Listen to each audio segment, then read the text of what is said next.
రాజ్యాంగ ప్రవేశిక రాజ్యాంగంలో అంతర్భాగమా కాదా?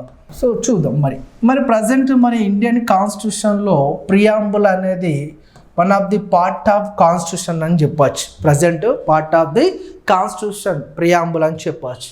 కానీ ఇక్కడ ఫస్ట్ స్టార్టింగ్లో చూసినట్లయితే మన రాజ్యాంగం అనేది ఇక్కడ రాజ్యాంగ ప్రవేశిక ఇక్కడ సుప్రీంకోర్టు యొక్క మాజీ న్యాయమూర్తి అయిన పిబి గజేంద్ర గడ్కారీ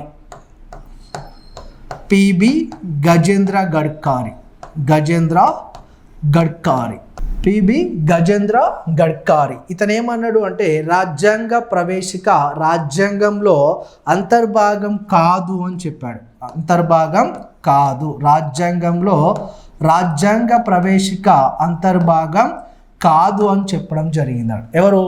సుప్రీంకోర్టు యొక్క మాజీ న్యాయమూర్తి అయిన పిబి గజేంద్ర గడ్కారీ రాజ్యాంగ ప్రవేశిక రాజ్యాంగంలో అంతర్భాగం కాదు అని చెప్పిన ఫస్ట్ పర్సన్ అని చెప్పచ్చు. సో దీని తర్వాత మనకు కేంద్ర మాజీ మంత్రి అయిన ఇతను రాజ్యాంగ పరిషత్తులో సభ్యుడు కూడా, మాజీ మంత్రి అయిన మహావీర్ త్యాగి రాజ్యాంగ ప్రవేశిక అనేది రాజ్యాంగంలో అంతర్భాగమే అని చెప్పిన ఫస్ట్ పర్సన్ అని చెప్పచ్చు. ఇతను ఎవరు? రాజ్యాంగ పరిషత్ యొక్క సభ్యుడైన కేంద్ర మాజీ మంత్రి అయిన మహావీర్ త్యాగి రాజ్యాంగ ప్రవేశిక అనేది రాజ్యాంగంలో అంతర్భాగమే అని చెప్పిన first person. P B Gajendragadkar ఏమన్నాడు? ప్రియాంబుల్ అనేది రాజ్యాంగంలో అంతర్భాగం కాదు అని చెప్పిన వ్యక్తి. మహావీర్ త్యాగి రాజ్యాంగంలో ప్రవేశిక అనేది అంతర్భాగమే అని చెప్పిన వ్యక్తి అని చెప్పచ్చు. సో ఇక్కడ నెక్స్ట్ ఫస్ట్ టైం సుప్రీంకోర్టు మనకు 1951లో AK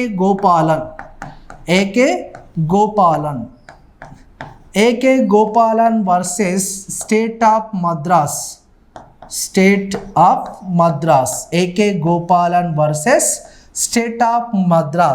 preamble is a not part of the constitution అని చెప్పాడు. Preamble is a not part of the constitution. మరి ఎందుకు అట్లా చెప్పాడు అంటే, so preamble is a not any sources of constitution of part అంటే ఇది రాజ్యాంగంలోని ఏ భాగానికైనా రాజ్యాంగ ప్రవేశిక అనేది నో సోర్సెస్ ఆఫ్ ప్రియాంబుల్ అంటే ఇక్కడ నో సోర్సెస్ ఆఫ్ కాన్స్టిట్యూషన్ అంటే రాజ్యాంగంలో ఉన్న ఏ భాగానికైనా రాజ్యాంగ ప్రవేశిక అనేది మూల ఆధారం అనేది కాదు. కాబట్టి ఈ రాజ్యాంగ ప్రవేశిక అనేది న్యాయసమ్మతమైనది కాదు, non justiciable. Preamble is a non justiciable but preamble is a not part of the constitution అని చెప్పిన కేసు ఏంటిది?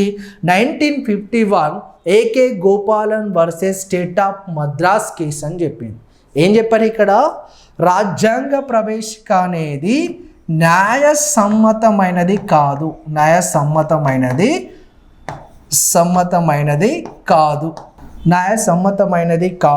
నెక్స్ట్ రాజ్యాంగ ప్రవేశిక నో సోర్సెస్ ఆఫ్ కాన్స్టిట్యూషన్ రాజ్యాంగానికి రాజ్యాంగ ప్రవేశిక అనేది ఏ విధమైన మూలాధారం అనేది కాదు. కాబట్టి ఇది ఇంప్లిమెంటేషన్ చేయడానికి వీల్లేదు అని చెప్పిన కేసు అని చెప్పచ్చు. ఏంటిది? A K Gopalan versus state of Madras case 1951లో రావడం జరిగింది.